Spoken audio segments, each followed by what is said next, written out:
Got it. In Washington, without question, pressure is mounting on lawmakers with tax cuts set to expire at the end of this year. The president and Democrats want to extend the cuts for just the middle class. Republicans want extensions across all income groups. The debate is becoming the big issue of the midterm election season because if lawmakers don't reach an agreement on some extension on existing tax cuts, nearly all their constituents back home will literally pay for it.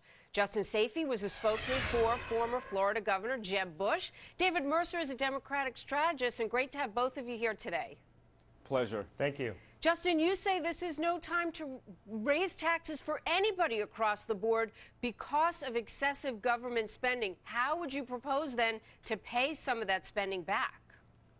Well, look, the government's been on a spending binge in the last several years. We've been racking up incredible amounts of federal debt. And with the economy struggling, with unemployment creeping back up to 10%, the best thing to do to reduce the federal deficit is to get America working again. And the way to get America working again is not to raise taxes on anybody. Whether you're rich, whether you're poor, whether you're white, whether you're black, whether you're young, or whether you're old, this is not the time to raise taxes. It's going to kill the economic recovery that's struggling to survive. But, David, how then can we pay back this debt? And how critical is it for Democrats to show before the midterm elections that they take the deficit seriously enough to come up with some program to pay back what this administration has decided to spend?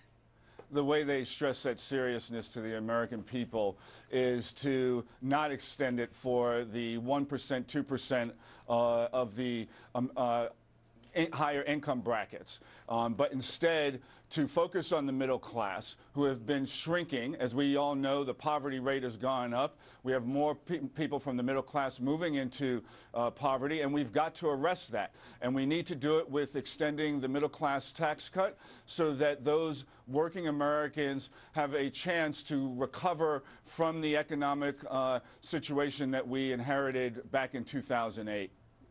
But Justin, when we talk about the middle class now, it's mind-boggling for me in a way because we talk about people who make $250, $225, in the $200,000 range. And to me, is that middle class right now? Well, it depends on whether you're in that group or not. I think a lot of people feel like they are in the middle class of America, but that's the whole problem with this debate.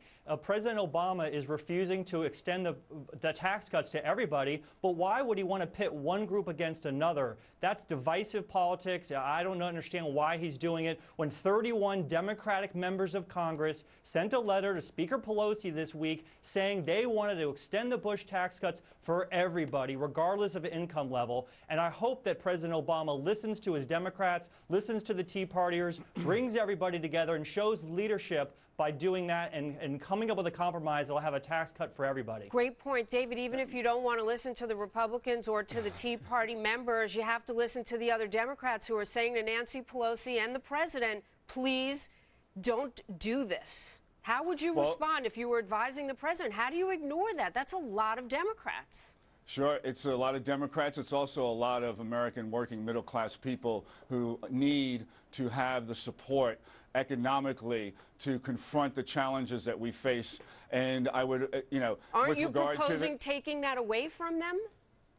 We are not proposing taking that away from the middle class in extending the tax cuts and giving them more liquid income for them to get through these challenging times. And I might add that it was Minority Leader Boehner who said that he was for those middle tax cuts, even if it meant not giving it to the 1 or 2% in the higher income brackets. In addition, it has been found by the CBO and Nobel Prize winning economists that giving that tax cut or extension to the 1 or 2% would do nothing more in adding to the stimulus of moving this economy and would only, again, by $700 billion, increase our deficit. All right, Congressman Boehner clarifying that position, as you will agree, saying that he really would prefer to have everybody get some tax break across the board. Gentlemen, I have to leave it there, but no doubt about it, this is a very important issue. The bottom line for people is they're worried about their own bottom line. Thank you so much. Thank you for having us.